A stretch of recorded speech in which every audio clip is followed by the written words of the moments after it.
Hello and welcome to another episode of Scavenger Life. This is episode number 396 at scavengerlife.com. Today I wanted to talk about something that I don't think we've ever really kind of talked a whole lot about. Cool. Are you ready? Go for it. I want to talk about buying on eBay.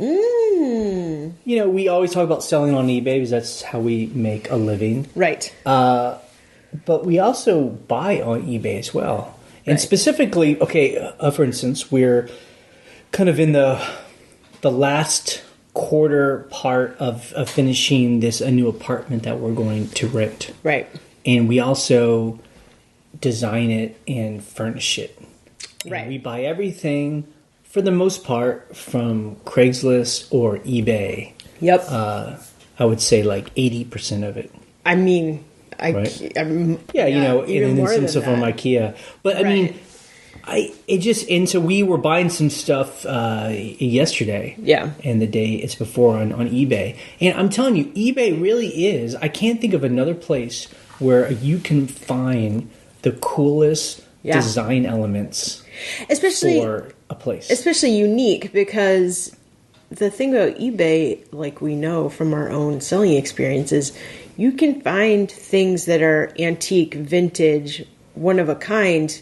You know, if you're on Amazon, you're like, you know, everybody has this one. Or you go to IKEA and you're like, everybody knows this is IKEA. But on eBay, you're finding different elements that maybe haven't been made in 50 years, 100 years. So we found a woman in Wisconsin. I forgot the town. It's one of those cool, funny names. It's Kenosha. It's a bigger... Kenosha, I think Wisconsin. there's an Amazon warehouse there, because we used to send stuff to Kenosha. But she must have, I mean, we don't know the story, but I'm just imagining her mom died or something, and she found a closet full of fabric, and she had these pieces of fabric from the 50s, 60s, and 70s. Basically, like a lot of op art. Right. Like very, very geometrical. She had colorful. all this fabric, and we were just talking to her, going back and forth, and we were trying to, you know, make offers with her, and we bought about $200 worth of pieces of fabric that we're going to kind of frame and put on the it's wall. for artwork. Yeah, it's so great. It's amazing. It's stuff that you could not find anywhere. No. Like, I found some stuff on IKEA that's sort of similar, and then there is some stuff they're remaking, Mary Mako, which is a Scandinavian brand. But these are original. Like, some of these are Mary Mako from the 60s and 70s. They're just... I mean, there were some pieces where I was like, oh, I don't even care if we pay full price for that, because that... you'll never see that. You know? That stuff is not... I mean, it's being imitated, but it's not easy to find the originals. Right. No, it's totally true. So that was fun. But it is tough being a seller because you understand that, like, giving lowball offers is probably not going to work. She took a little bit off, and she combined shipping, so that helped. Well, going down this road here, I mean, we specifically don't try and lowball people. We'll just write to people and be like, what would you take? Especially if we bought X amount. Right. That's what I do in person too. When I'm at a flea market, I don't say, I'll give you $1 for that. Right. I'm like, what would you consider? I like these 4 things. What would you take for those 4 things? You know, it depends on what I'm buying, but you know, I will write to other sellers and say, what would you consider like a reasonable offer? But, you know, so, you know, for designing a home, definitely, I mean, we buy sheets. Duvet covers. I do a lot of IKEA. We buy hooks. We just bought some really cool hooks. Plumbing, you know, like faucets. Yep. I bought the kitchen sink on eBay. Yep. Because we do like commercial kitchen sinks, like... In our house, we have a 3-bay with 2 side pieces. There's like stainless steel. It's like what you would see in a restaurant. A commercial kitchen, yeah. And 2 of our rentals have those. So our second rental will be the apartment. But my point is, I can't think of another place where you can find such a cool assortment of stuff. I mean, I guess there's Craigslist, but the problem is Craigslist, it's local, you know, so it's a much smaller area of influence. We're mostly buying furniture on Craigslist. There's also, I guess there's Facebook, a marketplace, which I guess is global. I don't know. We're not on Facebook, so I don't really know how. Like, can people ship stuff? Can you find stuff from someone in California and have it shipped to you? It's a good question. I don't know. And then there's Amazon, but really Amazon's all about brand new. New. Yeah.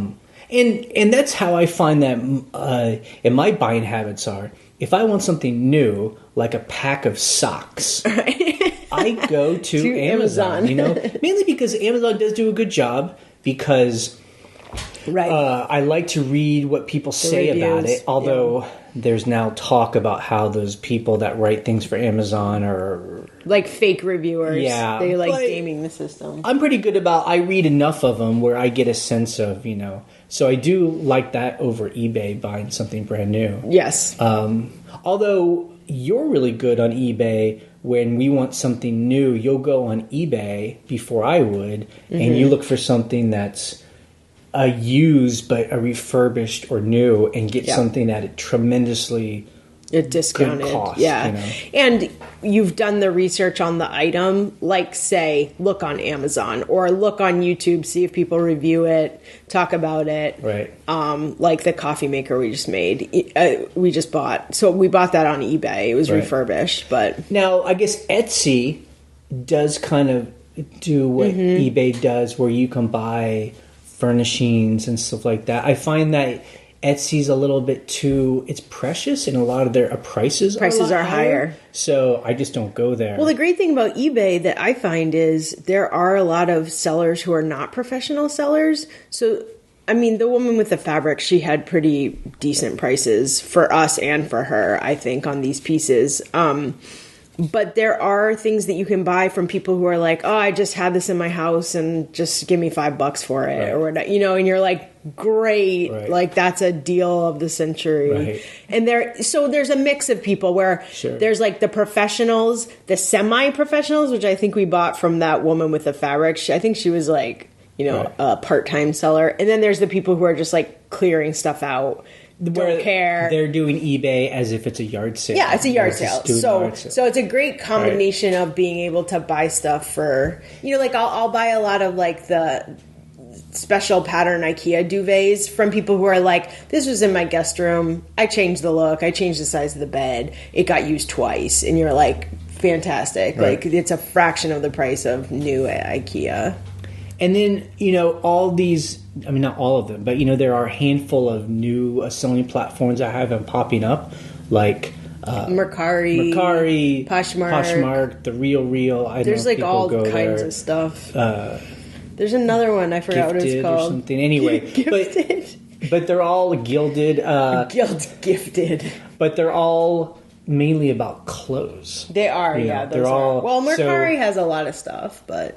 Do they? I'm pretty sure. Okay. Yeah. Okay. I'm pretty sure you can get... I bought some IKEA duvets off Mercari the other day. But, I mean, again, that really, to me, seems like the power of eBay is just the fact that you can go in and just buy anything. And I find that the search, honestly, isn't that bad. Especially, I mean...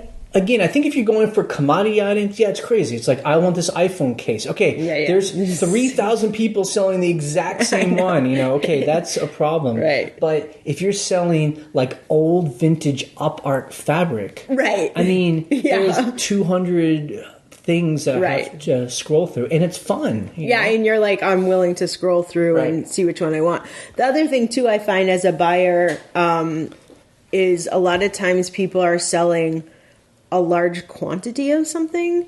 So they're selling a huge lot and it's affordable enough that you're like, I want a couple things in that lot.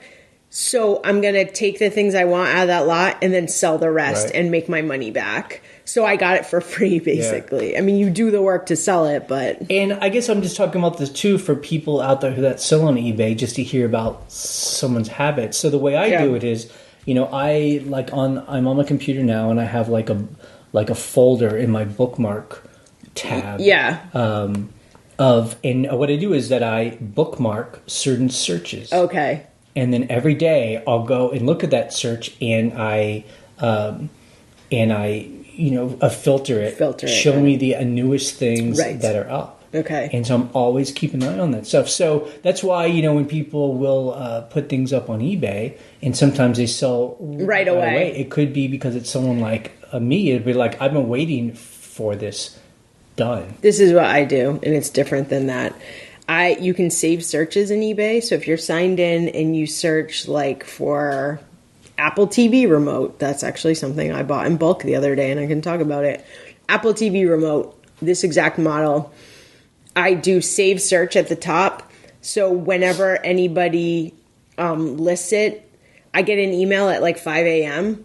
and it'll be like, these are all the new listings for Apple remotes. And I scan the email and I'm like, do I want any of those? Do I need any of those?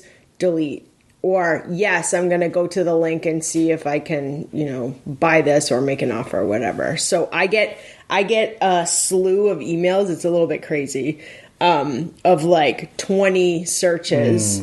And I turned some of them off. Like there's one that I turned off this morning that I'm like, okay, I bought enough of those for the rentals. They were like the Obi-Hi for the telephones.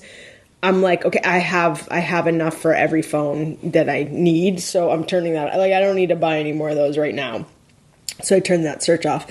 But I kind of like that when I'm like always searching for certain like vintage fabric to make curtains or to make pillowcases or whatever. Like I just keep that search open all the time. And if I see a good deal, I'll grab it and just put it in my like fabric bin, And some of my buying is definitely price, where I'm looking for the lowest price. Like that's the most important thing. Sometimes. For instance, recently I've been buying these Allbird shoes. Allbirds. If you just Google it, I just find they're very comfortable. They're wool shoes. They're great for when we go on trips. Because they weigh like less than a pound. Because, and if they get wet, they dry real fast. Right. They're easy to clean, and they're great for the airplane. I can't find a pair that's affordable for me. But they're like, $90-ish brand new. 90 to 100. So I have a bookmark, and every so often I'll click on it, and I definitely am looking for a good price. Right. And I can consistently find every so often someone will put up a pair of shoes for $30. And you'll grab it. That are almost new. Right. And I'm like, this is incredible. Just when everyone else has them up for like $80, Well, the great thing is sometimes its price is important. Well, sometimes price is sure. It depends on the item. So if you're searching for something super unique that like I'm sure I have searches where nothing ever comes up because the item just is never listed.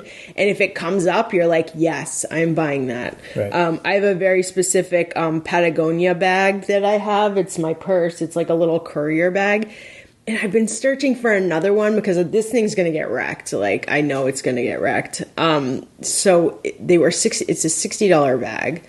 Someone listed one yesterday, someone in Hawaii, for it was $19.95 free shipping. Did you buy it? I bought it right away. Wow. It's the same color. It's a little bit different than mine, but it's like basically the same color and everything. And I'm like, 20, but it's used. Like, they're like, it's a little bit used. I was like, for $20? It's stuff like that where you just kind of hoard it. Yeah. And just to be clear, so Ryan has his purse, it has all these little pockets, and she has like super glue and pliers. And I literally have tools in my purse. She is like a little thing of different screwdrivers, and because look, it's great. This is the reason why, because there's hex sets. Yeah, anytime we go to one of the houses, the rentals. And I'm like, oh, I wish I had a screwdriver on me. I mean, we have screwdrivers but I'm like, I need a hex, whatever, and some super glue to tighten this thing.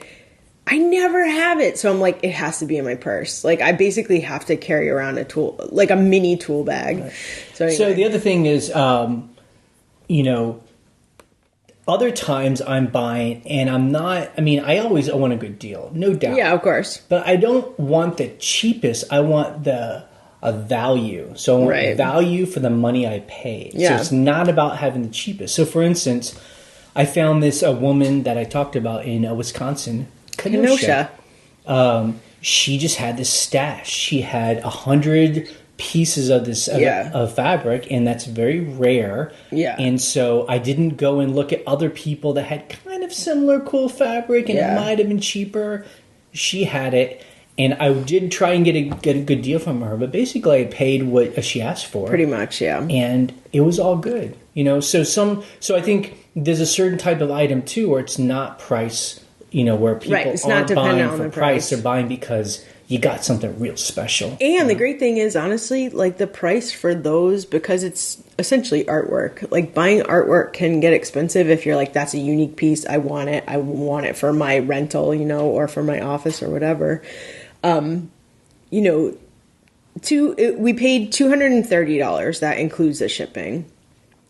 And we got 6 or 7 pieces, and some of them you could cut in half and have 2 pieces of artwork. But I mean, just to be clear, though, I mean, again, it's about what context. I mean, these were pieces that were, 2 feet by 4 feet, yeah, some 2 of them feet are... by 3 feet. So it's not even a yard of fabric, and we're paying $20+ for under a yard of fabric. Right. So it's an incredible amount of money if you think about buying by a yard, but it's just because we're putting it in a different context. Right, it's a different context. And I'm willing to pay for it. Yeah. My only point is, I'm buying on eBay for different reasons. And I'm willing to pay different amounts of money depending on what that reason is. Exactly. So that's why when we talk about the forum and people are telling me like these rules they have and how to sell it better, I'm always like, well, it depends. It depends. If you're trying to sell commodity, absolutely. It's lowest about price, lowest price, free, ship for free, all these things. If you're selling the weirder kind of objects, it's not specifically about price. Yeah. It's about its value and the quality of what you have to sell. Right. It's the uniqueness. Yeah. And, right. And, exactly. I buy in all of those ways. Yeah. Exactly. It depends on what the purpose is of what you're buying. Right. So and also it just reminded me too, like when people are like, eBay, like they're going to die. Like, yeah. I'm just like, I don't know. Like who is going to eat their lunch? I mean, Etsy has been around for a 10 while years, now. Basically. I see, I think there are people that like Etsy and they buy on Etsy, but I don't see them, it grabbing more and more eBay people. These news sites, Poshmark and stuff, they're more doing the clothes. I do see them. They're probably hurting the people who talk on who are clothes sellers. It's forum who sell clothes on eBay feel like they say that they can feel a weakening of their eBay sales for clothes. So I can see that. Right. But it's never going to sell all that weird stuff. Nope. So. It remains to be a unique place, I think. Absolutely. Yeah. And I guess I just wanted to talk about it because it made me feel good. I had a fun time buying that stuff. Like it was kind of exciting. It was exciting to cool find stuff. it. I think you must have a search out for certain keywords that you found that lady, because we looked at her store and we were like, oh my God, where did she get all this? Well, I mean, a lot of that too is just, you gotta dig. And so, but to me, that's also part of the fun. And I guess if I'm having that kind of fun, there must be other people as well doing the same thing, Right. I would be much more nervous right now if yesterday was like a bad experience where I was like, this is really horrible. This isn't working. Like, this is not a fun experience. But I had fun. Yeah. So.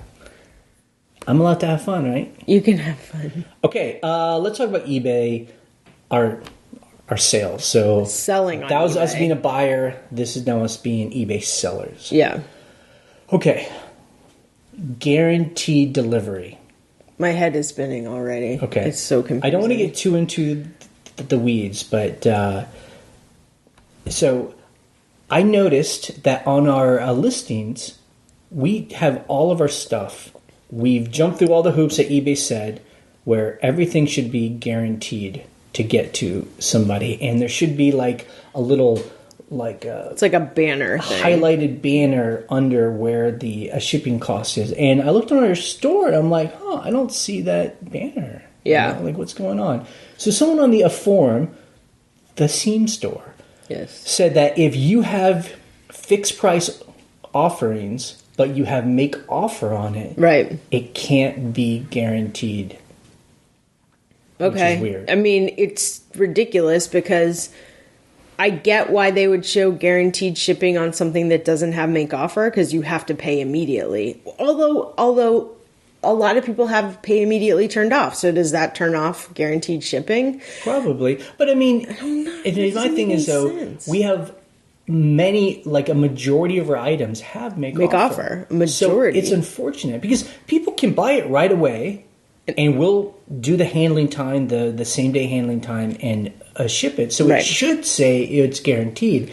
But if they make an offer, I don't see why then they don't give the person a note like, if you make an offer and it gets accepted, there's no longer the guarantee, I guess. I don't know. Like, well, why can't we have both, you know? I just don't know why it doesn't show guaranteed shipping based on when you pay. I mean, like, in the fine print, you know what I mean? You're like, of course it's based on when you pay. I'm not going to ship it one day handling, same day handling if you don't pay for 2 days. Right. Like, of course not. But I should still get the benefit of... I guess it was just interesting because, we're just trying to figure out why we've been getting these late shipping dings from eBay, even though we've gone by the handling time. Right. And so it made me find out about this whole guaranteed shipping thing, which again is unfortunate because we're jumping through all the right hoops. Yeah. But then we don't get the benefit on the page. I guess we just need to decide, do we get more of a benefit of allowing people to make offers?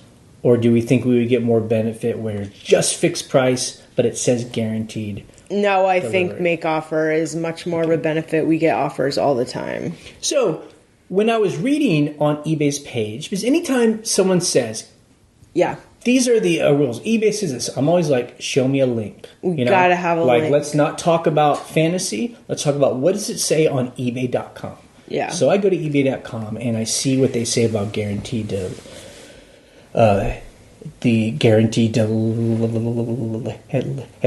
It says, eBay will protect you if you ship within the handling time. And that's 1 day or same day. Right.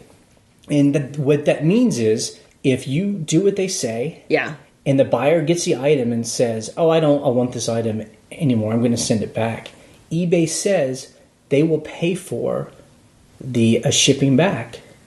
I've never seen that. It's before. And I guess that's because none of our items are in the guaranteed program, Our items must be in the guaranteed program. That doesn't make any sense that there's an exception for make an offer. Yeah. And unfortunately, in their rules, it does not say anything about if you have make offer, we kick you out. So I need to call and ask because I need some clarification on that. I just...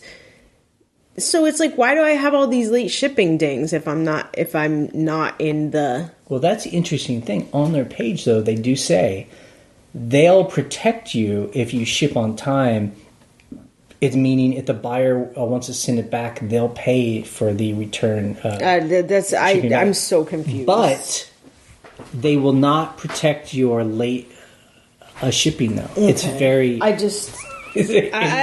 honestly can't. I don't understand. Yeah, I'm like, I don't understand. Yeah. And it's annoying because, you go through all these hoops. You jump through all these hoops. There's all these rules. You get top-rated seller plus. Some of those things are just on items. Some of them are on your account. You get a 10% discount, but only on certain items if it's, 1 day handling. You're just like, what the are you even talking about? That's the thing. If someone is hearing our podcast and it's new to selling on eBay, ignore us. No. It is definitely like having to learn a new language. It's definitely and I bet when you call eBay and ask them, I bet their customer service reps will not know the answer, and they'll either lie to you. Lie to you. Sorry, it's not lie. They're not lying to you. That means that they have bad intentions. Yeah. Sometimes people say things when they don't know, just to say things, or they just won't know. They won't know. I'd be interested to know that. I feel like I need to call because I do want to talk about some of my late shipments. So I did call the other day and I had 2 shipments removed from the late shipping queue. I forget the reason she gave me. She was like, it arrived on time. I'm like, yeah. Right. Because ultimately that's our thing. If we ship within our stated handling time, and that it's for us the same day, we should never get a late ding because once it leaves our house, it's on the post office, so I don't know why eBay would punish us for shipping late, because there's nothing any of us could ever do to speed that up. Yeah. Okay, one more thing. If you've heard this so far, you can hang on for one more thing, okay? Yeah. A shipping time or a shipping price. A couple of years ago, I remember I was going through our listings and I noticed our shipping prices seemed kind of high. Right. And so we offer two, people can either ship the economy way or the faster way. Yeah. And we had the faster way up top on the first choice. That's what people get shown, and it seemed more expensive than if they chose economy or smart post or something. Yeah. So I said, well, why don't we flip that and put the economy one first, and so that's the way they see the shipper the cheaper cheapest option one first. But now I look, and it looks like priority is actually the cheapest. Okay, let me just say this. Today is the 27th of January when we're recording this, and the post office is today changing their rates. FedEx. So what I have is FedEx Smart Post and Priority. FedEx already changed their prices like a month ago. So it might change today where Priority is actually more expensive. So what we're trying to figure out, do we say Priority goes up first so that they see the cheaper shipping up top, Right, so because we do calculated. So we do calculated. So that way people just put in their zip code and then it shows them how much it will cost for those two different items.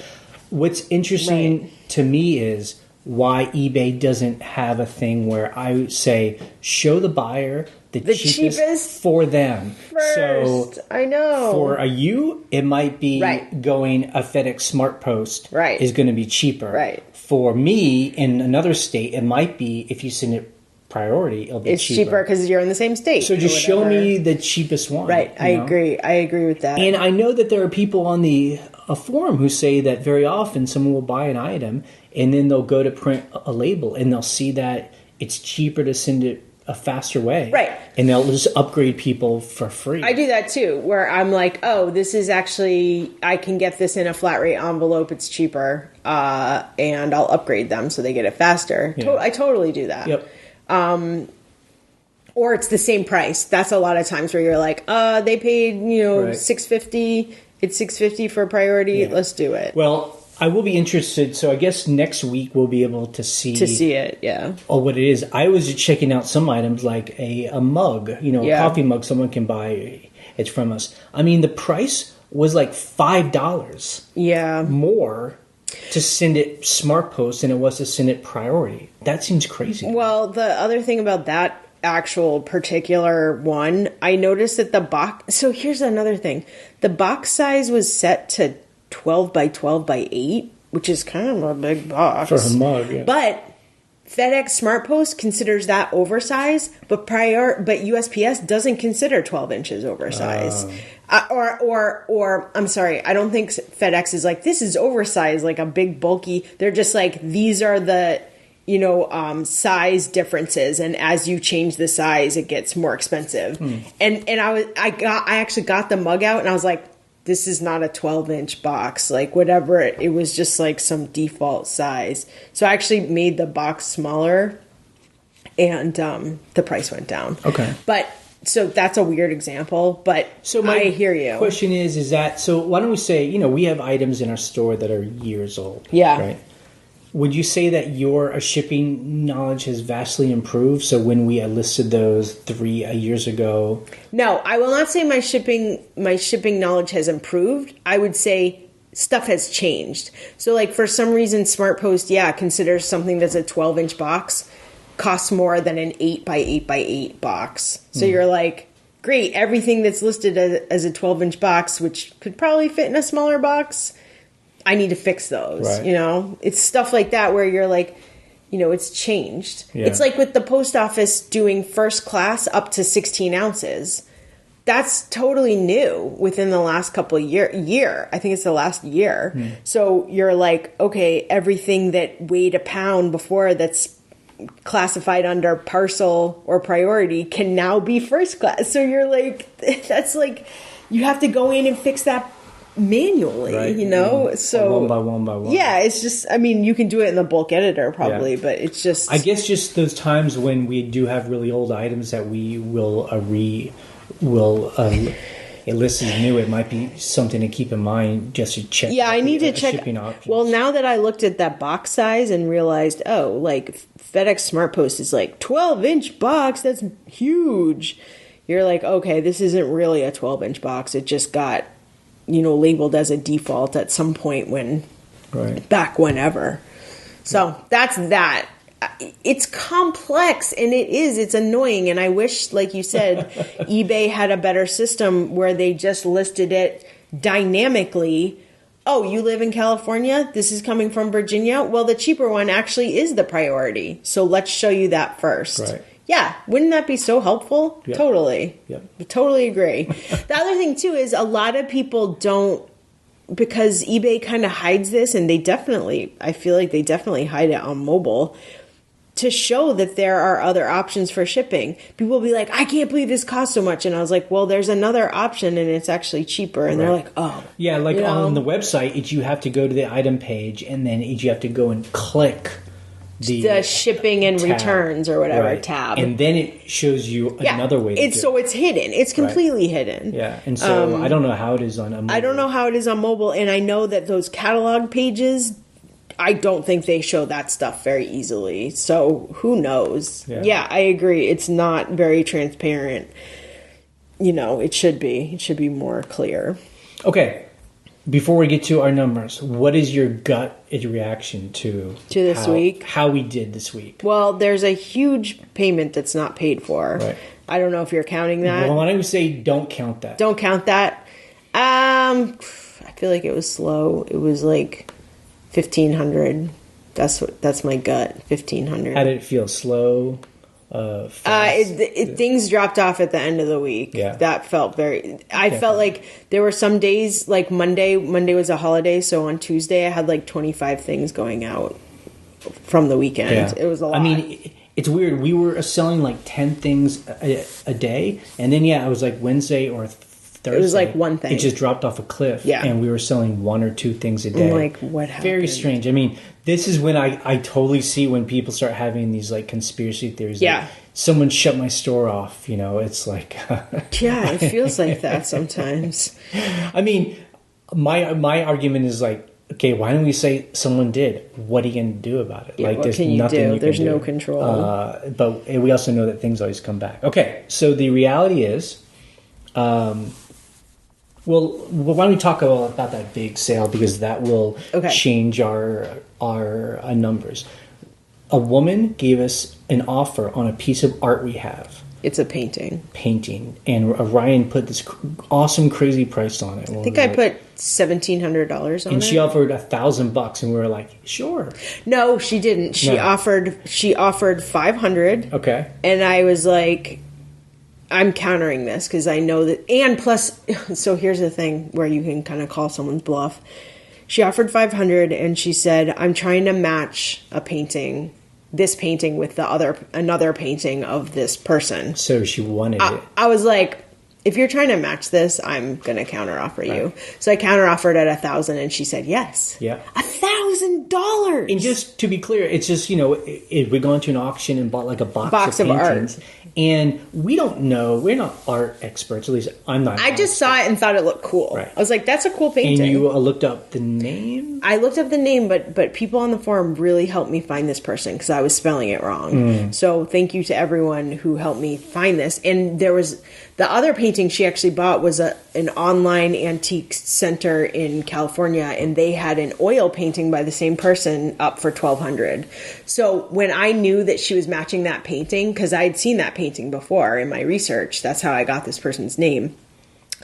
I was like, well, if she paid $1,200, ours is not an oil, ours is acrylic. Right. Then she'll pay $1,000 for ours, and she did. And plus, had a small hole in it. There's a tear in it. Yeah. Okay, so she bought it for $1,000. Great. Problem is, she's never bought anything on eBay. Zero feedback, which, again, not a big deal. She was communicating with us. I'll sell to a zero feedback people all day long. As long as they pay. The problem is, PayPal wouldn't process the payment because they're like, she's never bought any here from here before. It's $1,000. It's a scam. Like, this person. Well, they're putting up security barriers because it's such a, like, exactly what you said.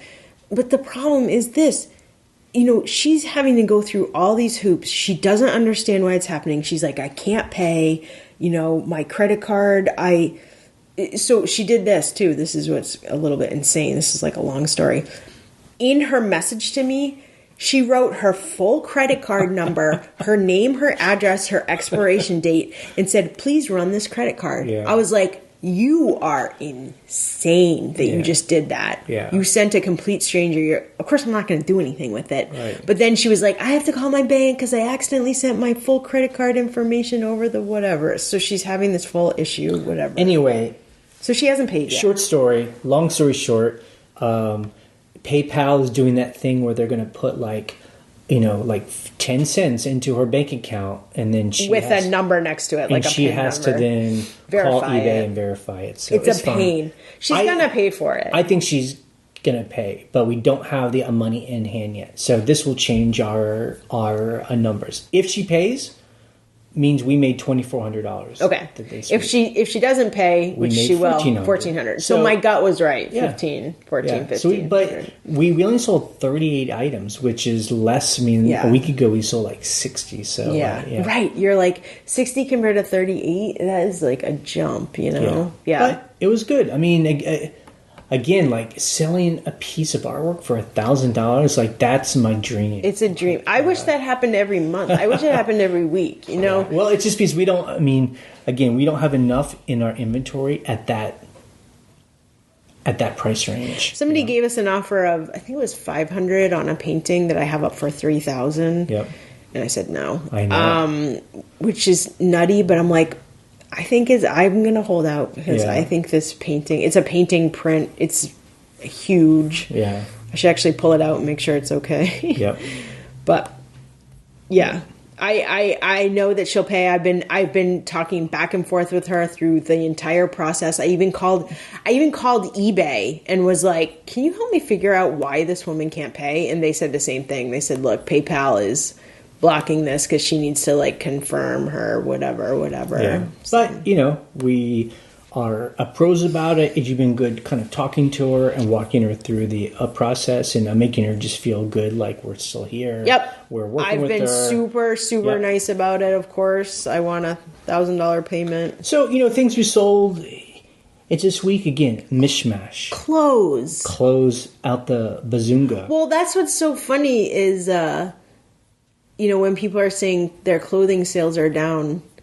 But I think also we try to do vintage and weird clothes. Also, I think like for us, clothes are more like the extra. Like clothes for us are like the bread and butter, like the icing on top. Yeah. I think if we were only clothes, we would not do very well because... Well, when we switched over to because, the people that make good money on eBay that sell clothes, they're selling volume. 100 things, 150 items a week. I'm like, holy moly. Man, like minimum. So that's the thing when we went to hard goods and like artwork and furniture and stuff. We kind of stopped doing clothes as much and we felt it. We were like, oh, we need to...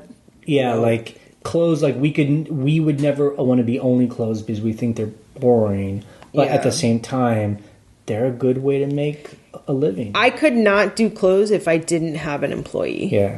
I couldn't do it. Who takes pictures? Who takes pictures of everything? I think we finally got to a point where we're like we had a talk about a death pile. People that know us know that the way we were doing it was we would model all of our clothes. Oh my God, that took forever. And we were super cranky at each other. We were super committed to it, We did it for years. We were like, let's do this. So we would have these days where it'd be like a modeling day, and we would like model a whole... Oh my God. We were just like, let's just stop doing We can't. And then I went to, like, I was taking photos of all clothes, like, on the floor. And then I was like, in writing the titles. Look, I sold a set of 3 shirts the other day. That I can't even tell you how old they were. They were so old. They're cute shirts, though. They were like vintage Wrangler shirts. Yeah.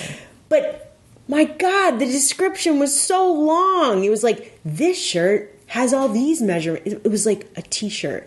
This shirt has these measurements. Yeah. Let me tell you the description. I'm like... It's like, oh my God. Now we're like, boom, boom, boom, boom, boom. And we learned that from someone in a forum. Several people. Look, the other thing, too, is before we got an employee, we learned from lots of people in the forum, just take pictures using the phone. Correct. So we started the whole thing of like doing scheduled, making drafts, doing it in like bulk method. We were taking pictures with a DSLR. Yeah. I was like putting them all on my computer and editing them one by one. Oh my God, that took forever. And plus we did try, we did go to the extreme where someone had said like, don't do any measurements. Just put the label on, the tag says large, small, whatever that says, that's the size. Right. You don't need to measure. We now actually do. Well, a lot of our clothes are vintage, so if it's like medium from the 1960s, well, that's like extra small now. But it is nice having someone we can pay, give them a pile of clothes. And she rocks. I mean, she gets through it. So, but then we did just sell. We sold a couple of lamps.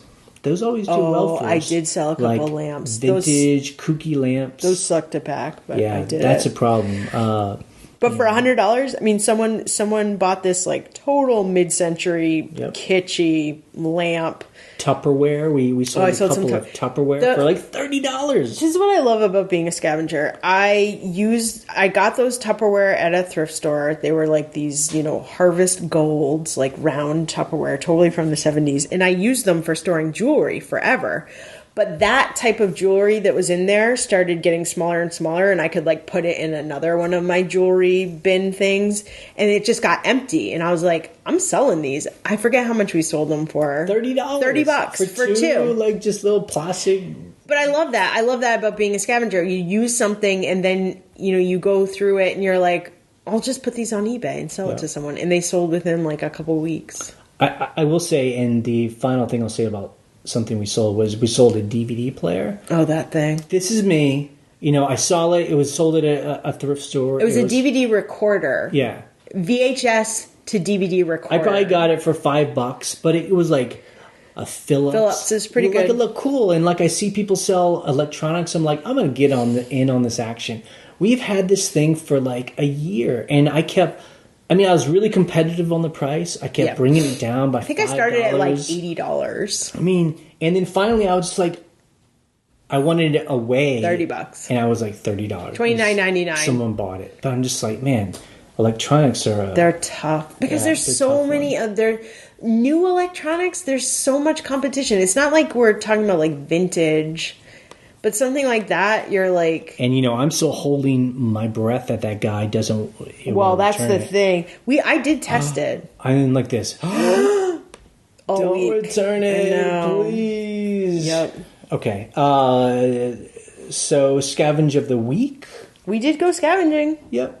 We went scavenging a little bit. We bought a lot of clothes. Yeah, we bought a lot of clothes. God. Yeah. But we also found a thrift store and we bought just a bunch of cool knickknacks, like all that old stuff. We found them for a good price. I bought a bunch of that stuff. Yeah. My scavenge of the week, which you'll laugh at, was a pair of shoes. I bought a pair. I had this pair of Adidas Sambas, which I love, and they were too small.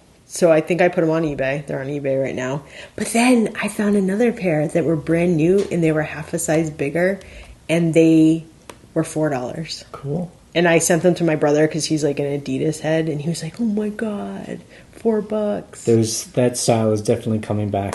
It's like 90s preppy. It's like it just reminds me of childhood, and like I see young people wear them. I'm like, yep, it's always a cycle, Yep, because they were born then. Yep. Okay, customer issues. So this happened twice this week. Another person has never bought on eBay. Yeah. She made an offer on an item for $75. We accepted. It was a lamp. And then the buyer wrote and said, like, I didn't know I had to actually pay for this. That's what she said. And she ghosted us. So that sale's dead. We got a guy bought something from us for $125. He bought it outright. He's never bought anything on eBay. No message, no comment. I'm assuming he's not. What was that item? It was like a disc. It was like a CD disc. Oh, yeah. It was like a so right, you're like. Yeah. So I'm happy to sell to brand new. I'm happy to sell to people that have never bought on eBay. I don't have a problem with that. But it is just strange why there would be people that come on. And I don't know if they're not serious people. It's just weird because it's like they make an offer. I don't know if they think it's an auction, but the thing was, you were like, this person was like, oh, I didn't know I had to pay if you accepted the offer. We're like, don't you want the item? Like, why did you give me an offer if you don't want this? Right. It's just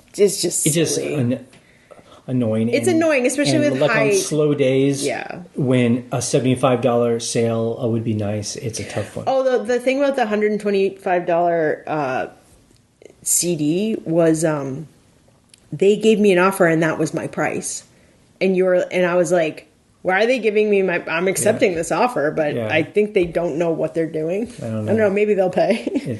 We'll see. I doubt it. Okay, things we learned in the forum. It was a good week. A lot of people talking about stuff. One thing that I thought was cool is Tony's back. This guy him and his wife, they were one of our first commenters. Yes, way back on the Blogger blog. Like when we would post a podcast and it would be crickets, or there'd be like one person. He was like one of the first people that kind of joined the talk, and then he kind of disappeared, and that happens all the time. Yeah, just on the internet, people come into a community, they get involved, and then they're just gone, and you're like, people just have lives. They do other things. Turned out he told us his story. He was like, we actually were selling on eBay, then it all just didn't work out.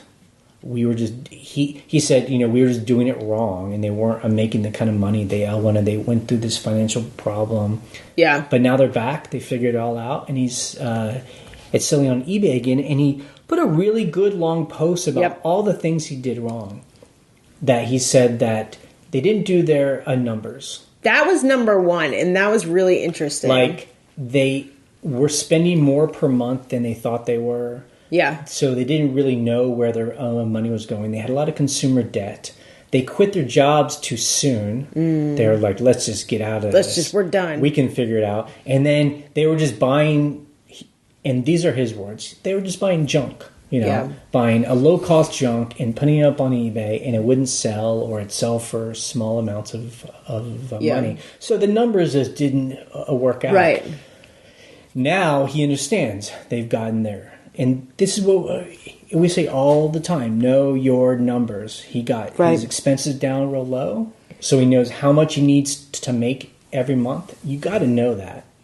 Because that's your goal. Yeah. Like, how much do I need to make? Right. So you can gauge, how am I doing day by day? Yeah. He said they got rid of all their debt, so that's good too. His wife actually got a job again, and actually enjoys it, so she's gonna helps stick with that, so that's good. But it's good. Like sometimes, and he says now it's when he buys stuff, he looks it up on his phone, so he's making sure he sells something that's worth something. Right. So good. I thought that was really interesting because I feel like he was really honest and just felt. Maybe he didn't feel comfortable saying it, but saying everything that he felt he did wrong. But the great thing is he's like, but now, after going through a very hard time, we really came out on top. So. I mean, it's good because I find on the internet, just in life overall, no one wants to admit when they've done something wrong or when something doesn't go well. Yeah, especially in like the online world. Why would you want to admit that? Of selling stuff. Everyone loves to make the videos of all their hauls and how much money they think they're going to make. Or if they're doing well, no one wants to make the videos when things don't go right. Of course not, yeah. So it's good to hear, and I think other new people just need to hear that. Like, everything we talk about is simple in the sense of like it's not a complex idea of going out in the world and finding all this stuff and selling it online. But a lot of it has to go right, and there's a lot of pieces to it that if you need to be aware of. And if you ignore part of the system, I mean, God, sorry, I don't want to, it's not a system. Well, no, but it is, it's a process. Right. So like if you don't know what your numbers are and your expenses every month, and you're just focused on going out and buying cool clothes and selling it, and you could be doing very well in selling clothes and be like, hey, I'm doing pretty good, but I've got this monster consumer debt and all my bills are way too high and I'm just not making enough because I ignore that part of it. So it's like you just have to see the whole picture to make it work, and you have to do the little things every single day that make it come together. Like I find that with our businesses where if something is piling up, this might not even relate to what he was going through, but if something is piling up and you're ignoring it, it just becomes a mess. You know what I mean? Like becomes a death pile. It is. It's a death pile. It's like we have to do laundry for the rentals constantly. I have to ship for eBay. We have to list things on eBay and then put them away and organize them. And like there's all these little things, like it's like little cogs. Yep. And if they don't happen a little bit each day, I mean, you don't have to put stuff away for, like right now we have piles of stuff that like some clothing that has to be put on the racks.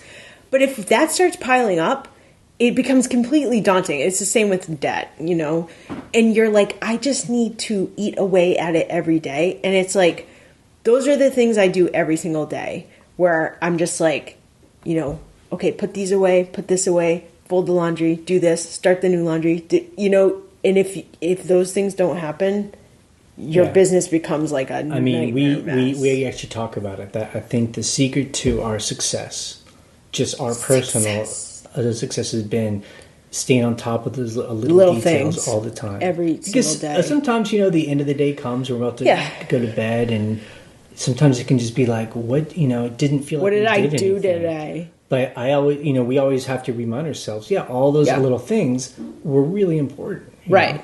Like I put the laundry out, the linens out for our cleaners today for both houses. It takes, it doesn't take that long, but, you have to do it and you have to do it right. And then you have to talk to them. And if those things don't happen, the houses don't get clean. Right. It's just like, it seems like such a simple thing. Put the linens out for them to pick up. And if we're sloppy, the people we hire will be sloppy. But if we're on top of things, I find that the people who help us, they're on top of things because, it's that kind of thing. Yeah. It's like all those little... And it's a lot of details. It is a lot of details to keep track of and stay on top of. And sometimes it's exhausting. And sometimes it's really easy. Yep. Like there are days where I'm like, that was easy, but it just depends on the day. We can do it. Yeah. Okay. Let's take calls. What is our coming week going to be like? No. What should we do first? A couple more things. So it's nothing to do with eBay, but exciting for us. Yeah. So we use our money to pay for our lives, and we're investing in real estate. We have this apartment in town where we are at the stage. The plumbing's done. The electric's done.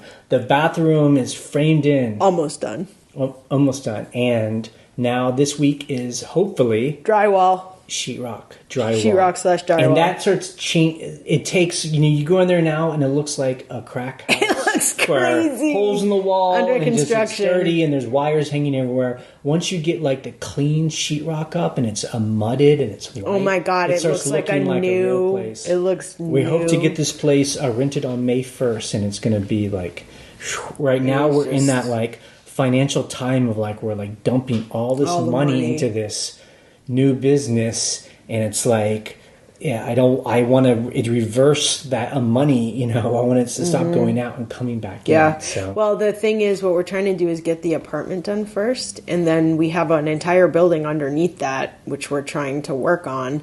But we're like, let's get the apartment done first, get it started renting for the high season, which is spring and summer and fall. Right. And that can pay for downstairs, Yep. like finishing downstairs. Yeah, but doing a place like that is just like what we talked about. It's just like there's just like a million different tasks, all little things, and it's all got to get done. It can't get done at one time, right? And you just have to order it right in the right order, and you kind of juggle it at the same time. Yep. Let's finish the plumbing while the drywall is getting scheduled, and then we schedule the painter for after the drywall. Blah blah blah. So blah, blah, part blah, of blah, it's blah. fun.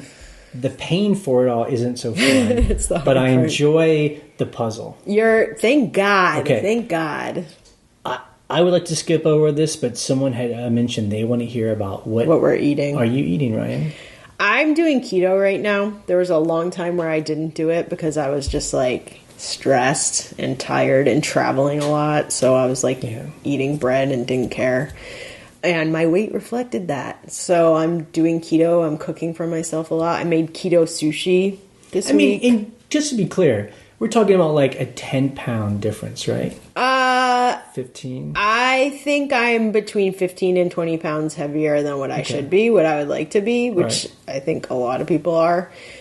But, yeah, like, that's just... And look, eating carbs just does that to me. Like, I love pasta, I love bread, sugar obviously is delicious. So that being said, what specifically have you been making? I made keto sushi, which instead of sticky rice, you use like riced cauliflower with cream cheese. Delicious.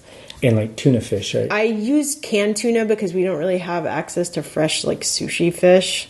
So I mixed tuna with sriracha. And then and avocados. Like Scavengers sushi. Yeah, I mean, it's like, this is like not expensive. So I made sushi rolls. I get nori, the nori seaweed sheets. I just order it in bulk off Amazon. If you live near an Asian grocery store, an international grocery store, you can find that stuff. Or just buy it on Amazon. I just get like 50 sheets. It lasts forever. So I did that. I made these you can make like keto low carb bread in quotes. So I made these little like cinnamon roll things, which are really And yummy. you make that out of a psyllium husk, right? Yeah, like it's the stuff that Metamucil is made out of. But what happens is you combine it with like coconut flour or almond flour, and once it gets wet, it turns into this like bread dough. Basically, it's like super low carb. So it's got the same like It's very bready. feel. Yeah. I feel like I'm eating bread. And the great thing, I make these little cinnamon rolls. Like there's no sugar in them. You use cinnamon and then you make like this like cream cheese frosting. And you can put fake sweeteners in it. But what the great thing is I make like a big thing of it and then I have them in the fridge. So if I want just a little snack during the day, it's like super filling. So I don't know. I like having the time to cook for myself so I can make foods that I feel better about eating. And when we're super busy and traveling and like having a million tasks and we're not at home, it's so hard. Yeah. It's really hard. Stress eating. Yeah, like it's comfort eating, it's stress eating, it's convenience eating where you're like, I'll just have a slice of pizza. Yeah, it's definitely a first world problem where like the problem is just like you're eating too much delicious food. I know, right? You have to So okay, let's answer questions that people called in about. So people can call in. Our voicemail number is 540-407-8486. Or you can email us a question that you record on your phone. Our email is thescavengerlife@gmail.com. Hi, Jay. Hi, Ryan. This is Greg, and I just want to let you know about an experience I had about selling some old tabloid newspapers. I took the pictures and listed them for sale, but in the process, I noticed something was really interesting about them, and I wanted to keep them for a little while longer. So I put a really high price on them and put them up for sale. Well, someone made me an offer for about 3 times what I really thought they were worth. So I took it. So don't be afraid to make a high price and take an offer. I don't understand why someone would, if you had, let's say, $100 on them because they were interesting, someone would be like, I'll give you $300. Why didn't they just buy them at $100? Well, I think that sometimes that's happened to us a couple times, and never that big of a a difference. Like sometimes people have offered us $5 over it. It's happened a handful of times. I think because people don't understand what it is. Also, maybe what he's saying is he thinks they're worth 100, but he wants to keep them for a little longer, so he puts them up at 1,000, say, and the person gives an offer of 300. You know what I mean? I don't know if that's what he was saying, right. And he's like, they offered way more than what I thought, they were worth. Yeah. Well, maybe that's right. what he's saying. Right. So maybe he's just saying what we always are proponents for. Right. Is to, if you have something cool, put a high price on it. Be patient. Yeah. Put a high price on it with a make offer, and you'll often get more than you think. Although, again, I think the part of it that's hard for people is the patience. People start freaking out when they have an item in their store for more than like a couple of months. And I'm talking about patience like a year, 2 years. Right, depending on the item. Yeah, of course. Hi, Jay and Ryan. This is Steve. I'm a long-time eBay seller. Just wanted to thank you guys for everything you've done for us on the eBay community. I've been listening to your podcast now for several years and kind of modeled my business after yours. I just wanted to tell you one method I've had that I use for dealing with buyers who make an offer but then don't want to pay. When I get an offer from a buyer, if I'm willing to go with that price, what I will do is go into the actual listing and change the price to that which complies with the buyer's offer. Then I'll message the buyer and say, "Yep, I like your offer and I've changed the price to match, so go buy it," and I'll give them a warning saying, better get it quick because since I've lowered the price, anybody can buy it. This forces the buyer to pay immediately via PayPal because he's buying it as a normal listing now at this point. And it worked great for me. Just want to, once again, thank you guys for all you've done. So bye-bye. Yeah, no, Steve, thanks. This is a good suggestion. It takes a little bit of more kind of hand-holding. A little more work. But that is, so if I have something up for $100 and they offer $60, instead of counter-offering, I will go in and change, I will change the price. Change the actual price for everybody and then tell them, here's the price I'll take. It's open to everyone. You better buy. I do want to make a technical note about that. If you have an active offer, someone says, make offer $60, you can't change the price. But you can decline it. Oh, you can decline it. You can decline it. Yeah. That's what you could do. Right. Decline it and then change the price and be like, yep, I'll do 60. Right. And they pay immediately, right? That's the advantage. So, I guess, so that's a problem.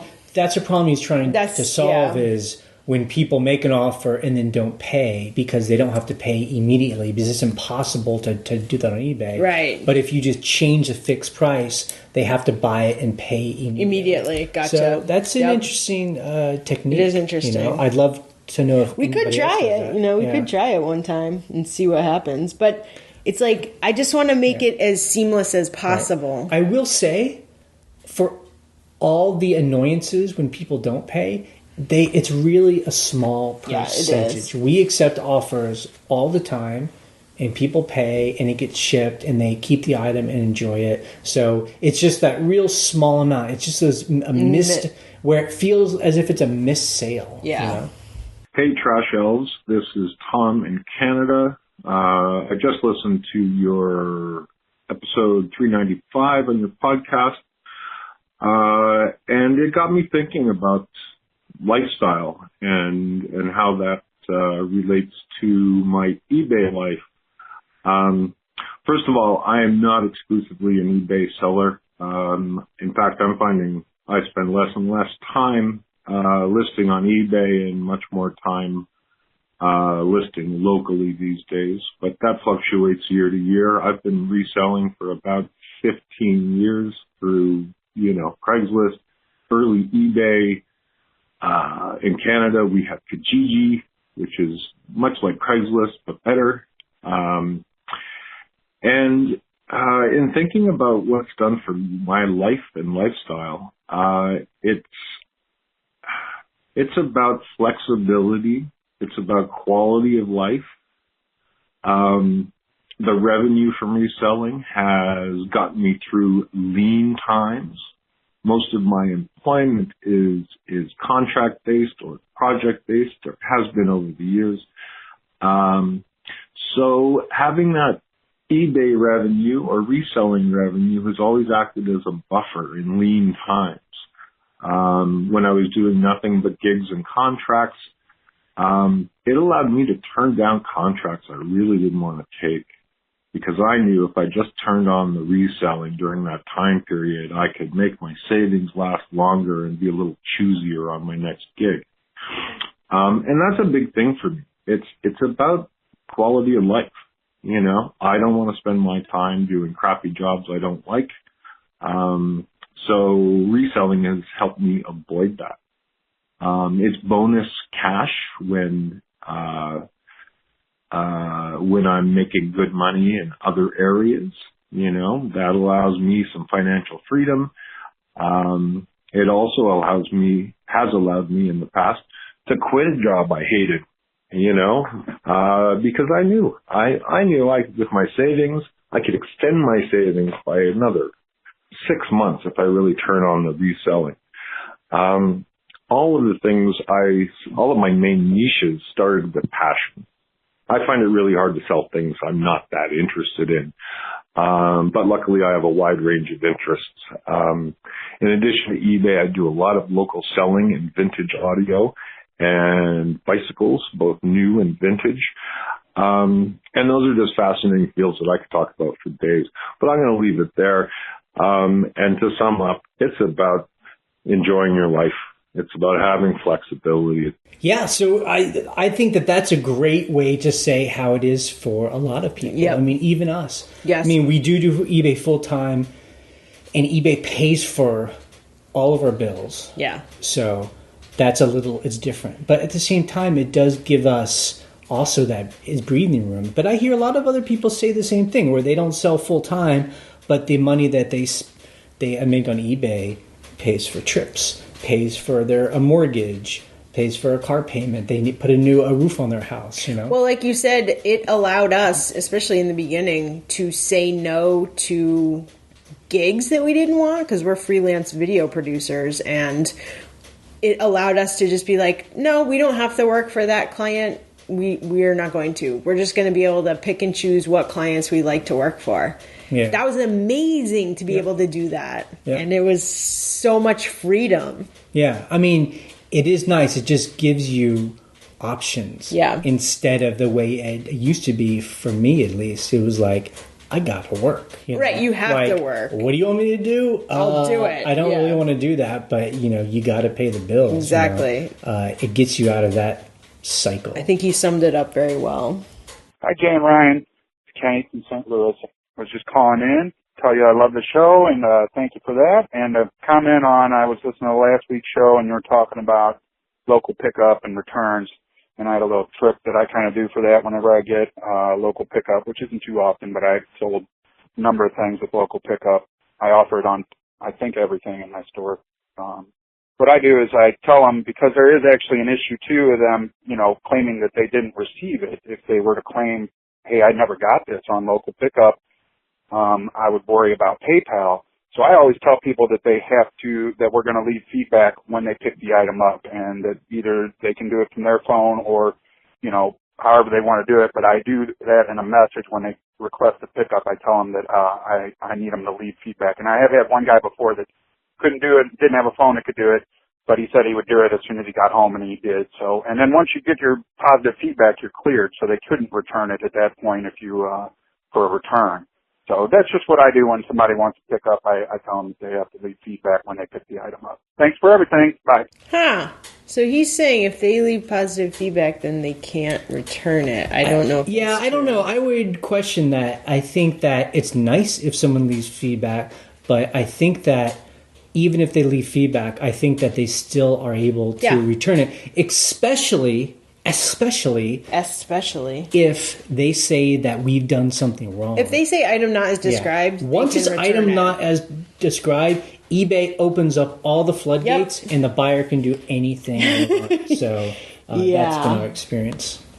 Hi, Jay and Ryan. It's Rhonda calling again. I just wanted to call you back after leaving a message a while ago for this last Monday's podcast. You responded to my question, and I just wanted to be more clear because I was rushing and needed to get under the 2-minute line. So anyway, this part of or the subject I was going to talk about this phone call is the late shipment rate. So I'm not talking about that it was delivered late. I'm saying that my handling time, if I had it set for 5 days, let's just say, or 1 day, and it was marked late, even though, so I actually shipped the item on time. And I found this out by going to my orders. And so if that late shipment report, you can get detailed, right? So you find out what's marked that way. Then you go to my orders and you drop it down and you can see the date that it was paid and the date you shipped it. And if it was within 5 business days for 5-day handling, it was not late. And so I called eBay because I had oodles and oodles of these. And, my late shipment rate was up to 6%. And I don't know how it skyrocketed so quickly, but I went and, checked them all and, I had shipped within 3 days, 2 days, and I had a 5-day handling time and that eBay had marked it late. So anyway, they changed some of them, but couldn't go back any further. So I just wanted to let you guys know that. So check your listings and your late shipments, not your listings, your late shipments, if that's something you care about. All right. Thanks so much. Have a great day. Bye-bye. Right. So I think that's what my issue was too. Right. So I think you're saying what we've been complaining about is that we ship within our handling time, right? Whether it be same day or 5 days, right? But then it's still marked late because a post office didn't deliver in the time when eBay thinks it should be, and eBay is putting a black mark on us. Well, but she's also right, exactly. So yeah, I think that's her issue similarly, where she had extended handling time and eBay is saying, well, they paid on the 1st, but you didn't ship till the 5th. And she's like, yeah, my handling time was 5 days. So that makes sense. And she said she got a couple of them removed. Right. And that's actually, I think, why I got some of them removed. Because I said, look, I was traveling and I had my handling time up to, you know, X amount of days. Well, but see, there's two different things. There's the late shipment rate, and then there's tracking uploaded and time validated within that was the same handling thing. time. No, that's two different. God. It's two different I things. cannot keep track. I cannot keep track. I'm like, what are you talking about? So, anyway, well, I think the late shipment is when the post office is doing something, it's just because things get busy and whatever. Yeah. But, eBay probably has like an algorithm that has an accepted handling, accepted time for me to go from here to California. Right. And if it's late. If the post office doesn't meet that, we are the one that gets a black mark, and that's a problem. Okay, that is it for the podcast this week. You can check out our blog at scavengerlife.com for the links we discuss and to join the conversation on the forums. You can call and leave a question on our voicemail line. Again, that phone number is 540-407-8486, or you can email us an audio file from your phone. Our email is thescavengerlife@gmail.com. We post an episode every Monday morning. On Wednesday, we post a What Sells video, currently being brought to you by Stephen Schultz. You can subscribe to our Patreon account and support us for as little as $5 a month. You can subscribe for free through iTunes or YouTube, so you always get the latest episode. We are ending this podcast in 3, 2, 1. Bye.